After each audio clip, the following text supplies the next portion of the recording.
Everyone, this is Sudhir and welcome to our YouTube channel. Today we discuss types of earthquake waves. आज बेटा हम जो discuss करने जा रहे हैं वो करने जा रहे हैं टाइप्स ऑफ अर्थक्वेक वेव्स। ठीक है ना। जो भूकंप की जो तरंगे हैं उनके बारे में डिस्कस है वो करेंगे कि कितने टाइप्स की हैं वो आपको देखने को मिलती हैं। तो आज का जो टॉपिक है वो आप देख सकते हो और काफ़ी इम्पोर्टेंट है ये टॉपिक। और पिछली जो क्लास है उसके अंतर्गत मैंने जो अर्थक्वेक जो वेव्स हैं उनके बारे में बता दिया था कि 0 से लेकर 30 किलोमीटर तक नॉर्मल अर्थक्वेक आते हैं। एक तरह से टाइप ऑफ अर्थक्वेक करा दिया था मैंने। ठीक है ना। तो वो सारी जो चीज़ें हैं वो यहाँ पे हम डिस्कस है वो नहीं करेंगे क्योंकि हमने पिछली जो क्लास है उसके अंतर्गत डिस्कस है वो कर लिया था। आज हम जो डिस्कस करने जा रहे हैं वो करने जा रहे हैं टाइप्स ऑफ अर्थक्वेक वेव्स। तो मेजर 3 टाइप्स हैं। ठीक है ना। मुख्यतः आपको 3 तरह की जो वेव्स हैं वो देखने को मिलती हैं। 3 टाइप्स, 3 तरह की, मुख्यतः 3 तरह की जो वेव्स हैं वो आपको देखने को मिलती हैं। कौन कौन सी हैं मैं एक बार बता देता हूं आपको। पहली है पी वेव्स। ठीक है ना। क्या है पी वेव्स, जिसको आप प्राइमरी वेव्स भी बोला जाता है या हिंदी के अंदर मैं कहूँगा प्राथमिक तरंग। दूसरी है बी जो आती है, इनको इंग्लिश में प्राइमरी वेव्स भी है वो बोला जाता है। दूसरी है एस वेव्स। ठीक है ना। एस वेव्स मतलब सेकेंडरी वेव्स, द्वितीय तरंग।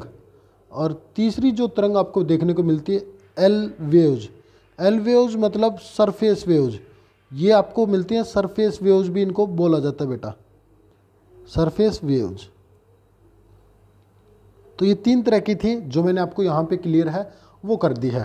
अब हम इन तीनों को बारीकी से डिस्कस है वो करेंगे और इन चीज़ों के बारे में डिस्कस करेंगे। इनकी स्पीड क्या है और क्या क्या जो चीज़ें हैं वो आपको देखने को मिलती हैं। तो चलिए स्टार्ट करते हैं बेटा। और यदि आपको कुछ डाउट लगे तो आप मेरे को मैसेज करके हैं वो बता सकते हैं। चलिए भाई अब डिस्कस करते हैं एक एक वेव्स को और काफ़ी बारीकी से डिस्कस है वो करेंगे बेटा। तो हेडिंग डालिए पी वेव्स, हेडिंग डालेंगे पी वेव्स। पी वेव्स प्राथमिक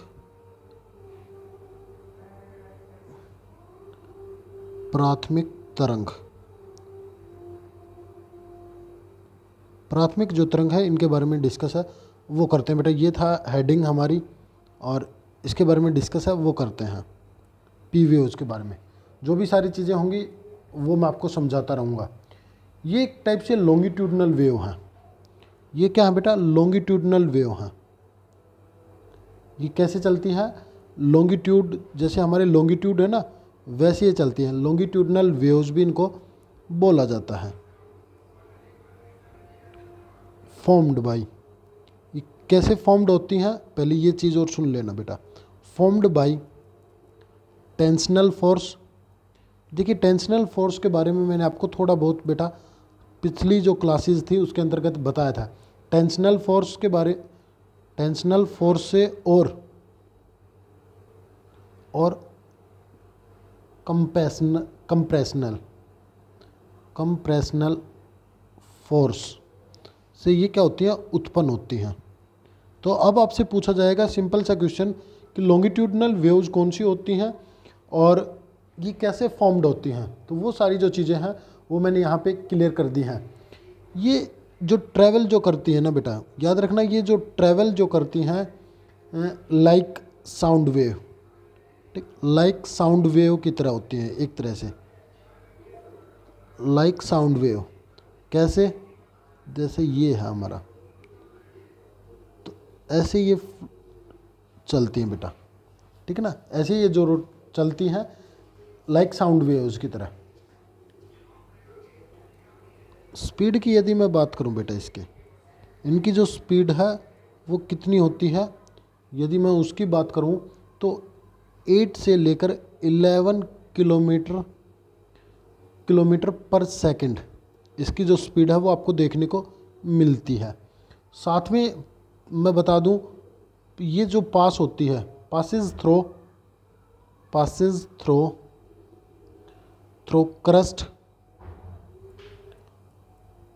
क्रस्ट मेंटल एक मिनट बेटा, क्रस्ट और mental and core,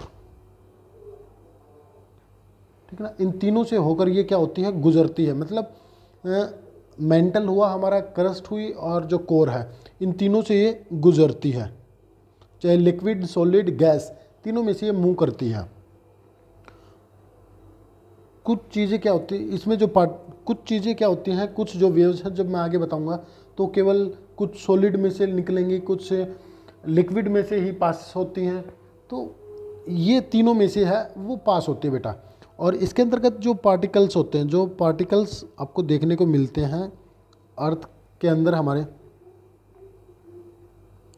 particles move parallel, move parallel. जो कण होते हैं वो समानांतर गति करते हैं इनके साथ, ठीक है ना, समानांतर गति है वो करते हैं। क्या हुआ बेटा, जो हमारे साइंटिस्ट थे उन्होंने ऐसी ही जो वेव्स हैं उनको खोजा और पाया कि हमारे यहाँ पे हमारी जो अर्थ है इसके ऊपर केवल इसी तरह का जो बिहेवियर करने वाली आपको जो साउंड जो वेव्स हैं वो देखने को मिली, ठीक है ना। पर उनका जो नाम है वो उन्होंने दिया। जैसे मैं बात करूँ यहाँ पे, मैं यहाँ पे लिखने जा रहा हूँ बेटा, सम अदर सिमिलर लो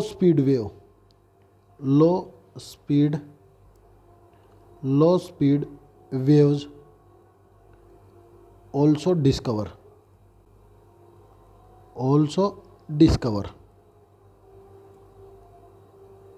ठीक है ना। सामान्य मतलब इनके जैसा ही जो बिहेवियर था वो मिली, पर उनकी जो स्पीड थी वो काफ़ी कम थी। कुछ अन्य निम्न गति की समान तरंगों की जो खोज है वो हुई। जैसे सिंपल सी बात करूं मैं, एक तो है पी स्टार, एक क्या है बेटा, पी स्टार है। और पी स्टार की जो स्पीड है उसकी यदि मैं बात करता हूं तो 9 किलोमीटर पर सेकंड है। इनका जो बिहेवियर होता है ना वो पूरी तरह पी वेव्स की तरह है। और एक होती है पीजी वेव, और इनकी जो स्पीड होती है वो 6 किलोमीटर पर सेकंड होती है बेटा। तो यहाँ पे हमारी जो पी वेव्स थी वो कंप्लीट हो गई पूरी तरीके से। तो आशा करता हूँ कि जो पी वेव्स हैं वो आपको समझ आ गई होंगी। अब बात करते हैं बेटा एस वेव्स की, ठीक है ना। जो एस वेव्स है, हेडिंग डालिए आप सेकेंडरी वेव्स, हेडिंग डालिए बेटा सेकेंडरी वेव्स, या इनको आप डाल सकते हैं एस वेव्स को द्वितीय तरंग भी इनको बोला जाता है। ये लाइट की तरह, ठीक है ना, वो साउंड की तरह बिहेवियर करती हैं, और ये लाइट की जो वेव्स होती हैं उनकी तरह बिहेवियर है वो करती है बेटा। लाइट वेव्स की तरह इनका बिहेवियर है वो होता है। पार्टिकल्स उसमें पैरेलल मूव करते थे, और इसमें जो पार्टिकल्स होते हैं वो परपेंडिकुलर मूव करते हैं। पार्टिकल्स मूव परपेंडिकुलर, इसमें क्या होता है बेटा, परपेंडिकुलर है वो मूव करते हैं टू ईच अदर, एक दूसरे के परपेंडिकुलर हैं वो क्या करते हैं, मूव करते हैं बेटा।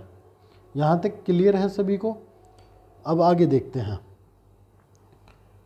देखिए बेटा, अब हमें क्या हुआ, जैसे एक एग्जांपल के द्वारा मैं आपको समझाने की कोशिश करता हूँ।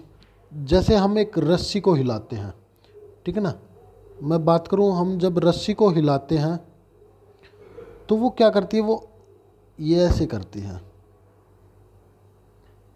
तो ऐसे ही ये जो गति है, मतलब ये जो सेकेंडरी जो वेव्स हैं वो क्या करती हैं, मूव करती हैं बेटा। इन्हीं को क्या कहेंगे हम, सेकेंडरी वेव्स है वो कहेंगे, या एस वेव्स है वो नाम दिया गया है। और ये क्या होती हैं बेटा, लिक्विड और सेमी लिक्विड। सेमी लिक्विड में से में इन मतलब कहने का मतलब मेरा ये है, लिक्विड और सेमी लिक्विड में आने से में क्या होता है, स्पीड वेरी लो स्पीड, ठीक है ना। इनकी जो गति है वो कैसी हो जाती है बेटा, निम्न हो जाती है। यहाँ पे इनकी जो स्पीड है वो काफ़ी निम्न हो जाती है। व्हेन फोर्स, जब इन पे फोर्स लगता है बेटा, व्हेन फोर्स अप्लाइड, जब इन पे फोर्स है वो लगता है, जब फोर्स है वो अप्लाई होता है तो क्या होता है, फोर्स अप्लाई होने की वजह से अपवर्ड और डाउनवर्ड मूवमेंट होती है, upward and downward. Upward and जो डाउनवर्ड जो मूवमेंट है वो देखने को मिलती है जब बल ऊपर अथवा नीचे लग रहा हो, ठीक है ना। जब व्हेन फोर्स अप्लाइड अपवर्ड और डाउनवर्ड, जब फोर्स है वो ऊपर और नीचे की साइड है, वो आपको यहाँ पे देखने को मिलता है, लगता है। और इनकी जो स्पीड होती है, नॉर्मली मैं यदि स्पीड की यदि बात करूँ इनकी, तो इनकी जो स्पीड होती है बेटा वो 6 से लेकर 8 किलोमीटर तक होती है। 6 से लेकर 8 किलोमीटर प्रति सेकंड इनकी स्पीड है वो होती है। और इसमें भी सिमिलर जो वेव्स है उनकी डिस्कवरी है वो हुई, जैसे एस स्टार वेव्स, इनकी जो स्पीड है वो 3.5 किलोमीटर पर सेकंड है। और एस जी जो वेव्स हैं वो भी आपको देखने को मिलती हैं और इनकी स्पीड है 2.5 किलोमीटर पर सेकंड। तो यहाँ पे ये जो टॉपिक था बेटा उसका सेकेंडरी जो वेव्स थी वो कंप्लीट हो गई है। प्राइमरी और जो सेकेंडरी वेव्स है वो मैंने कंप्लीट है वो कर दी है बेटा। अब बात करेंगे बेटा हम एस वेव्स की, नहीं सॉरी, एस वेव्स कंप्लीट हो गया। अब बात करेंगे हम एल वेव्स की, ठीक है ना। अब हेडिंग डालेंगे आप एल वेव्स, एल वेव्स लिख लीजिए या फिर आप लिख लीजिए यहाँ पे सरफेस वेव्स, ठीक है ना।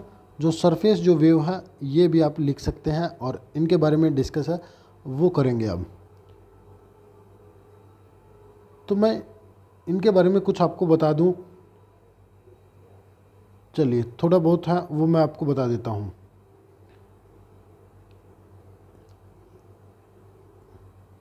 जो पी वेव्स होती हैं, ठीक है ना, जो पी वेव्स होती है उनकी स्पीड ज़्यादा होती है पर ये नुकसान कम पहुंचाती है। इनकी जो इंटेंसिटी है ना वो काफ़ी कम होती है। यहाँ पे एक पॉइंट और लिख सकते हैं, इंटेंसिटी, क्षतिग्रस्त की जो क्षमता होती है वो काफ़ी कम होती है। एक तो पॉइंट ये बताना था। और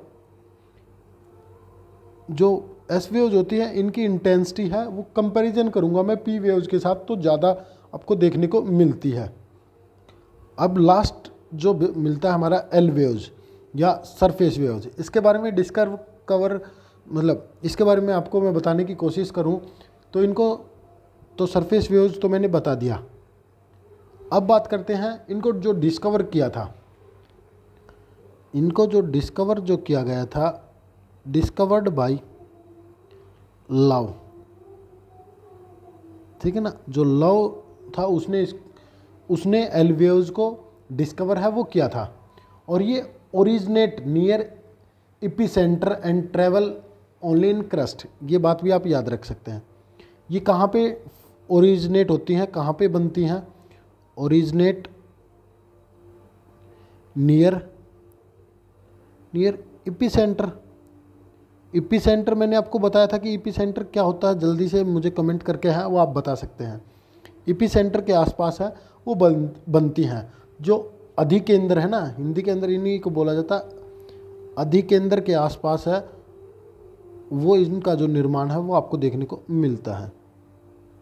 अधिकेंद्र के आसपास इनका जो निर्माण होता है और केवल ओनली ट्रेवल इन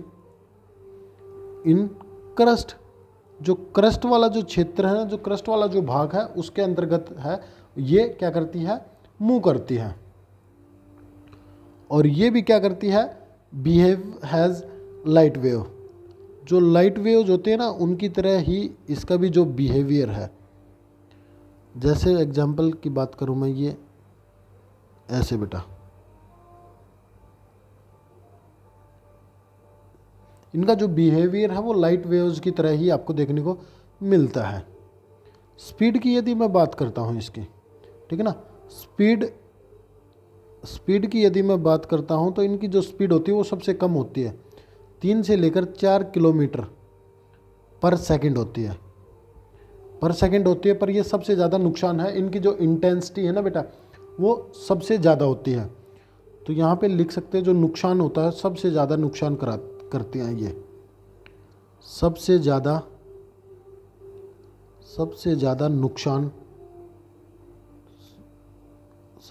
नुकसान करती हैं,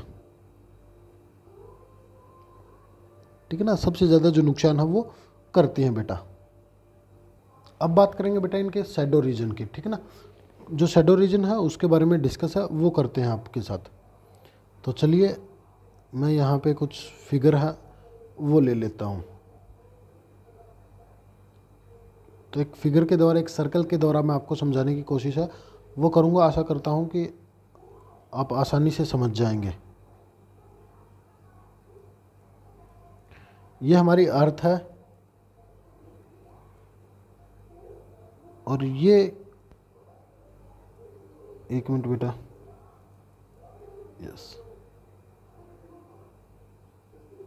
ये हमारा, हम सोच लेते हैं कि मेंटल और इनर पार्ट है, ठीक है ना, आधा मेंटल है और आधा, मतलब लोअर मेंटल है और अपर कोर है। चलिए यहाँ पे क्या होता है, ये तो हो गया हमारा इपी सेंटर, ठीक है ना, इपी सेंटर है, और ये हो गया फोकस सेंटर, ये हो गया फोकस और ये हो गया इपी सेंटर। तो फोकस से क्या होती हैं, जो वेव्स हैं वो चलती हैं, पहले पी वेव्स हैं वो चलेंगी। पी वेव्स आपको पता है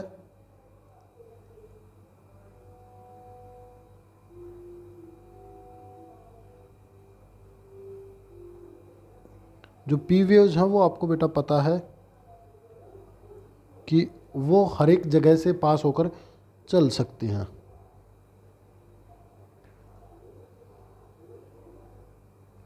ठीक है ना। इसको हमने दे दिया P1 और P2।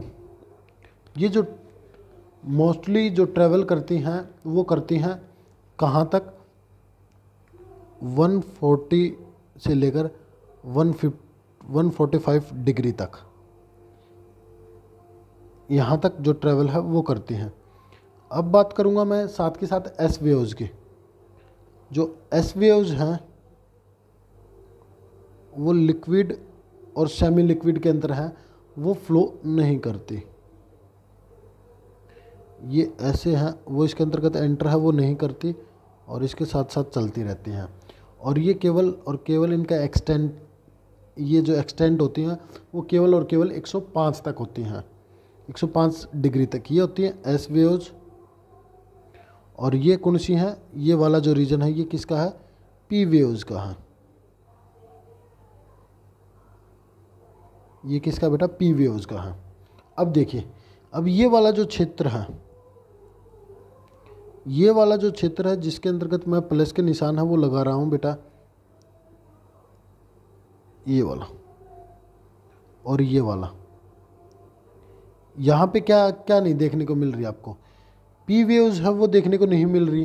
तो इस क्षेत्र को बोला जाता है बेटा, ये जो क्षेत्र है ये है हमारा पी वेव्स शैडो रीजन,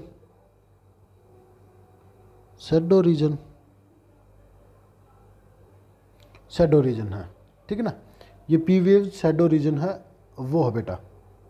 यहाँ तक क्लियर हुआ। अब आप कहोगे कि सर एस वेव्स का कौन सा है, तो चलिए एस वेव्स का मैं बता देता हूँ आपको। बिटवीन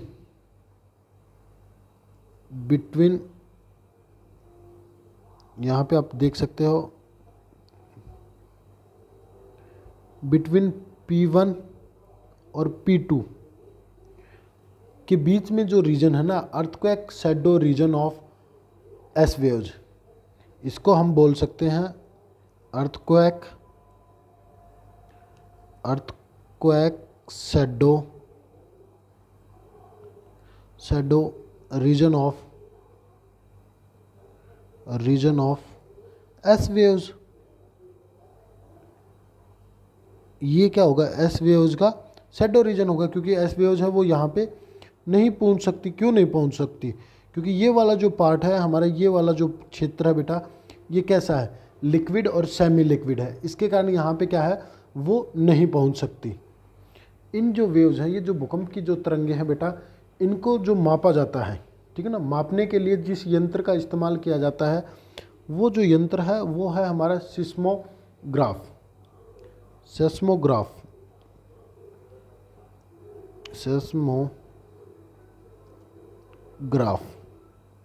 ठीक है ना। इससे हम भूकंप की जो तरंगे हैं उनका जो मापन है वो कर सकते हैं बेटा। और जो गति को मापने के लिए रेक्टर स्केल का इस्तेमाल है वो किया जाता है। ये तो क्या हो गया हमारा भूकंप की तरंगों को मापने के लिए, जो अर्थक्वेक की जो वेव्स हैं उनको मेज़र करने के लिए, अर्थक्वेक वेव्स, ठीक है ना, अर्थक्वेक की जो वेव्स होती हैं उनको क्या करने के लिए, मापने के लिए। और जो रिक्टर जो स्केल होता है, यहाँ पे मैं बात करूँगा रिक्टर स्केल। रिक्टर जो स्केल होता है वो गति को मापता है, तरंगों का मापन नहीं करता, वो करता है स्पीड का, ठीक है ना बेटा। ये करता है किसका, स्पीड का। अब बात करते हैं बेटा कि कुछ सम अर्थक्वेक इंटेंसिटी, सम बोल रहा हूँ, सॉरी बेटा इसके लिए, same earthquake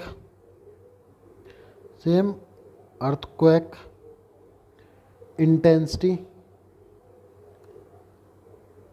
same earthquake intensity place joint by, किसके द्वारा ज्वाइंट होती हैं, ये होती हैं आइसोसिस्मिल के द्वारा। आइसोसिस्मिल लाइन के द्वारा हम इनको जोड़ते हैं। मैं यहाँ पे लिख देता हूँ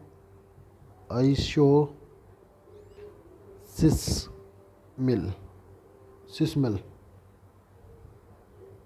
इनको कहा जाता है बेटा, ठीक है ना। यहाँ तक क्लियर हुआ होगा।